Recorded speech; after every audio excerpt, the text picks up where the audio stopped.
Today we're going to get to see an officer who had a ride-along, was a private citizen riding along with him, who ends up getting in the schmutz.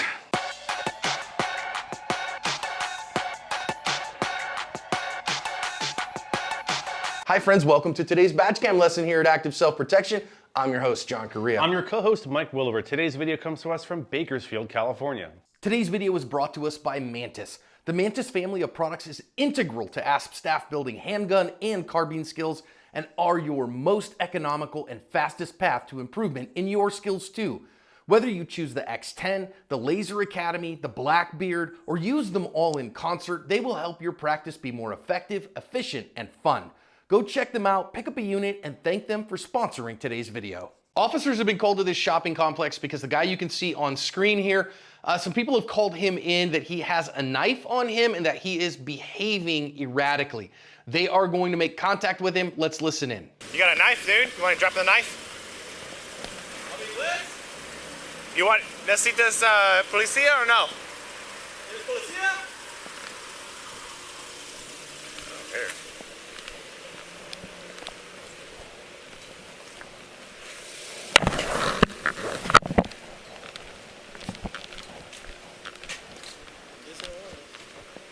What was he lighting?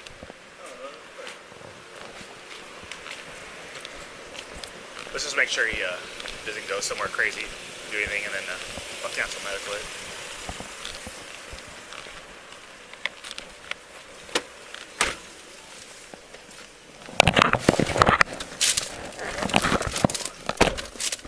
Let's go make sure he's not terrorizing people or whatever. Just mind to himself. The officer was worried that he might go and terrorize some other private citizens. Indeed, this is exactly what our dude is going to do. You can see here on the surveillance camera that he has gone around the corner after walking away from the officers, and he is going to start a Donnybrook, a fracas, a brouhaha with several other private citizens and brandish his weapon at them as well and then run off. The officers are going to see this happen, and then that is, of course, going to ramp up their pursuit of him to a whole new level of interaction. Let's listen in some more on their badge cams. Oh, God. What's he got in his fucking hand? Hey, dude, stop running, dude! Oh, God. Here's cut him off over there. College Oswell, 6 X-ray Queen Lincoln 646. On that tan Chevy. Hey, come here, you're gonna get fucking tased, dude, stop!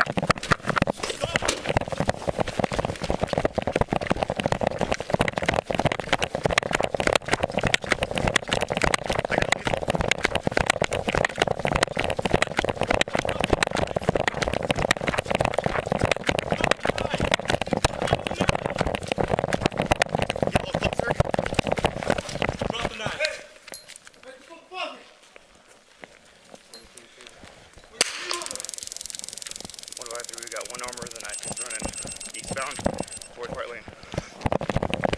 The taser was ineffective. I have sped this portion up just for the sake of time. They're going to chase this guy over hill and over dale, actually down the street for a good couple of miles. You can go watch the entirety on the original that I have linked in the description. They're going to chase him down the street and yell at him a whole bunch, and he's going to continue to ignore them. There's a third officer who actually has a ride-along with him who is going to come upon the scene here in just a second. Let's listen to his badge cam. No, 2 with them. I'm almost with you. Let me see your fucking hands! Right now! On the fucking ground! On the fucking ground! You're covered tonight. 998, 998. Let me see you! Get on the ground! 1 South 2, 998. Get on the ground!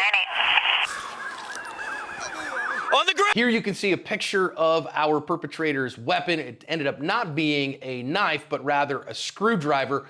He did not survive his injuries, and as far as I can tell, he did not stab any of the people in the parking lot. At least according to the news stories that I've linked in the description, it didn't show that any of them had received serious bodily injury. No officers were harmed, and neither was the ride-along. You know, Mike, I've done a couple of ride-alongs and never anything remotely this spicy. When I was a police explorer, there was like an officer down deal, and they actually just kicked me out of the car at a street corner and said, we'll come get you later. So that was fun. You know, Mike, given the initial call here was a man with a knife behaving erratically, not necessarily menacing people with it, but being weird, you know, and we don't arrest people for being creepy. I think these officers showed, you know, they just were really nonchalant and chill and didn't like come in super badge heavy on this guy. At the time the tape starts and we see this individual walking away, he doesn't seem terribly erratic. He doesn't seem to be agitated or whatever. He's just sort of walking away, and they're like, hey, do you need the police? And they ask him, ¿Necesitas la policía in Spanish? And I don't think he acknowledges them and walks away. So they're like, okay, well, we need to see what's going on with the guy. They get back in the car. This is exactly what I would have done. Get back in the car, follow him around the corner, make sure he's not hurting anybody. Try to contact him at some point and see what the heck's going on. Maybe try to get him some help if he needs mental help or whatever the case may be. And so this is all pretty standard stuff. There's no reason for them to believe he's an imminent threat right now until this happens.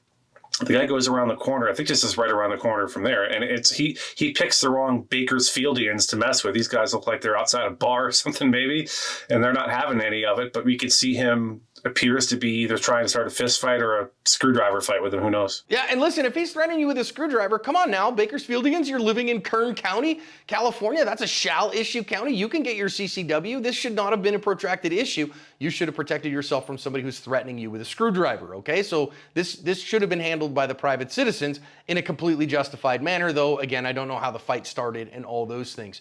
So when the officers see that, I will say, Mike, I chuckled a little bit when they were like, oh, F, you know, okay, dang it. Now we're going to really have to, you know, talk to this guy. And it was funny to me. He's like, hey, dude, stop running. I love that because it seemed to me that the officers, you know, his arousal rate was appropriate. He didn't get all jacked up on the sauce here. Yeah, I know. When he said that, and you and I talked about this ahead of time, when he said, F, I'm like, I feel every bit of that. Like, come on, dude, just come talk to me. Let's just work this out. I don't feel like a foot pursuit. I don't feel like getting under use of force and having to write 30 reports. I just want you to cooperate and just come sit in the car and let's figure out what's going on, get you the help you need. That wasn't to be. He decides to run over to this, looks like a 99 cents only store. And then we see this taser deployment. And John, you probably know more about tasers than I do. And this just seems like an awfully long way to try to deploy a taser. Now, it looks to me like he has the long distance taser here, right? The newer model of taser that has both a very short distance and a long distance probes. And it looks to me like that because he flicked it sideways a couple times. And that's kind of how you change to the long distance probes. And so if that's the case, cool. I'm just saying, even for the long distance probes, you know, he's a good 25 feet or more away. That's a pretty darn long distance with the taser to get it, the both barbs to hit. So remember, the taser's an all or nothing device, officers. And so if you don't get both prongs and you don't get, you know, the good prong spread, you're not going to get any incapacitation and it doesn't give you anything. So, you know, you want to get to a distance that it works well at and not waste the opportunities that you have. I get it. Can be a thing. I have friends that have 100% taser success rate as law enforcement officers because they make sure they're in the envelope of use. When they use it, we see it not work on camera. I would say more often than it does work. So you've got to make sure that you're using it in the correct manner with the correct stuff. And then, of course, they're going to chase that guy for forever. And now our third officer shows up. He has a ride-along to think about here, Mike.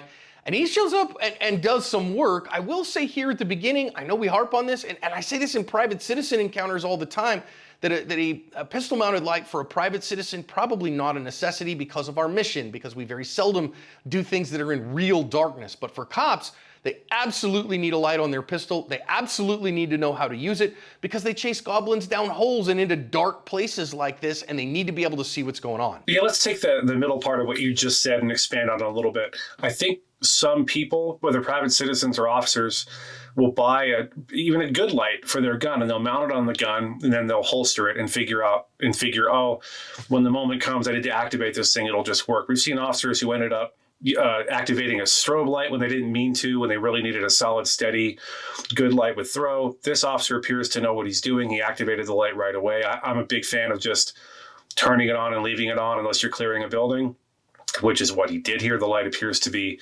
certainly bright enough. And understand, because I think some people, when they see what's about to happen here, what they saw happen initially, and when we went through the tape the first time, they're going to see this as, well, he isn't really running exactly towards this officer. So what does this officer know right now, or what does he believe is going on? He had the initial officer say, yeah, this guy had something in his hand. He walked away from us. We went to go contact him. He was in the middle of starting some sort of physical altercation with other people.